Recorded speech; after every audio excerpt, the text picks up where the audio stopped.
Hello, Phil from Cape York, walking the dog again, and always doing stock adventures.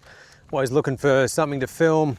Sometimes there's a lot of planning, a lot of, oh, I do that, I'm writing ideas, I'm refining shot lists, I'm sort of thinking about, what I can do, and I'm, searching the stock libraries.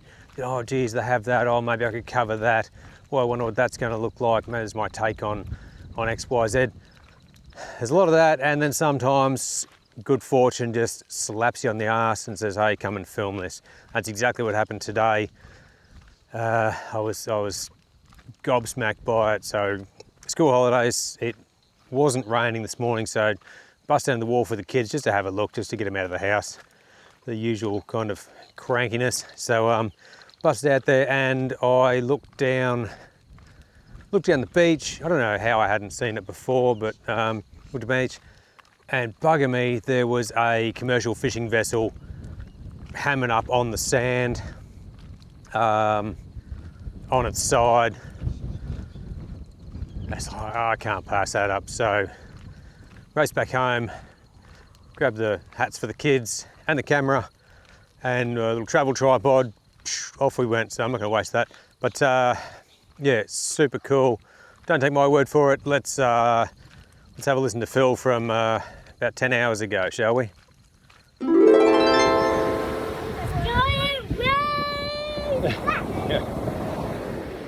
So terrible audio, please forgive me. We've seen this boat. I don't know if it's been washed up or it's just been parked here, but clearly it's getting a hammering in the surf. You can see the just full-on wet seas and storms coming in, but I am not going to pass up an opportunity to film a cool old boat. I think it's a prawn trawler or something, but just a small one. It's being absolutely hammered by the water, so I'm getting as many clips as I can. Yeah, you think it's a fishing boat? Yeah. Okay, it's a fishing boat. Correct that. But what a great little setup. I've obviously got the wides, the general ones, and then I've just got a whole heap of many little detailed shots as I can of ropes, tarps, the water hitting the rudder, the bow of it getting hammered. So yes, there's going to be something edited over the next couple of days. Big wave! Wow, big wave! Yeah, obviously the tide's coming in, so we are starting to lose our retreat, buddy. That's it. So I'm going to sign off, but I'm going to do more about this. This is a bit of fun.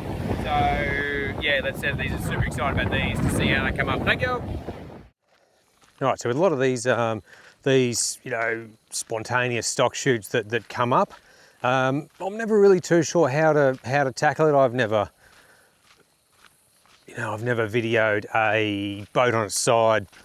Come on, don't drink the dirty water. Come on, clean water at home. I've never videoed a boat on its side in kind of getting smashed by the waves before, surrounded by rubbish and logs and shit. So it's very much, let's try this. Let's see if it works. Let's try that. So it was a case of, I tried to get, obviously from the three sides that I could get to, showing the boat and a bit of sort of, because you want that sort of depth in the shot. I grabbed a couple of, two-dimensional looking shots, like straight on, but they definitely didn't look as good as some of the three-quarter shots with the leading lines, the logs, and then the waves sort of breaking around the front and the back of the boat and coming around the side of it.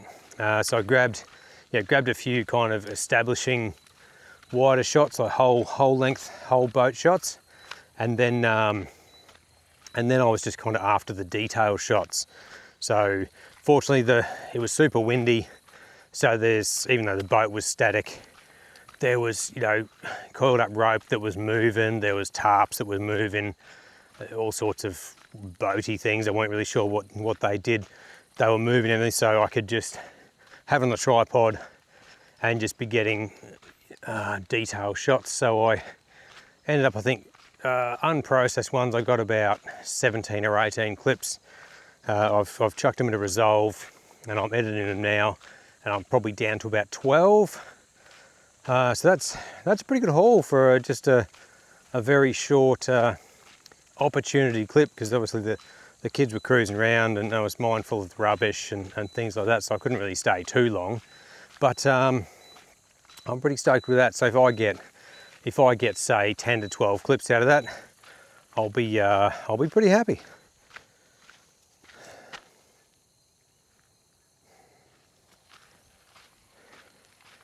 Because I did not expect to come across such a gem today when it's just a rainy day, gap in the rain. Oh, I'll take the kids down to the wharf and see what's going on. There's also a big ass bulldozer down there, so like a big excavator off to the side, not really connected to the boat. But the problem with that is I have shot that before, and it is covered in brand names because it's a big Komatsu one, so it's bright yellow, just covered in brands and slogans and whatnot. So it's probably going to be detail shots for that one. But if it was just me, if I didn't have the kids, I would be probably getting some sliding shots of the boat as well, like further back, getting some stuff in the foreground, sliding past it. But as I want it to be pretty mobile, I've just ended up just getting everything on the tripod. But there was still enough movement with the waves coming in. I got some good ones because the waves are picking up it's pretty windy. The sea was pretty choppy and murky. Like it looks pretty. Even if the boat was deliberately run aground, it looks like it's quite easily just been washed ashore. And there's obviously some kind of dog or dingo around here because my dog's going crazy. But anyway, I'll run you through some of what I got. Super happy with it. I do say that a lot. Sorry about that. Where's this other dog? So watch out, I get attacked here. Ain't no one coming to my rescue. But no, super happy with the shots, particularly when it was just a bit of a walk with the kids. So check out some of these, see what you think. I'd love to know in the comments what you think. This is a 10 out of 10 find for me. I'm stoked with it. So, but come on, bang in the comments what your best find is. I'd love to know if I'm on the right track or not. Thank you. Chat to you soon.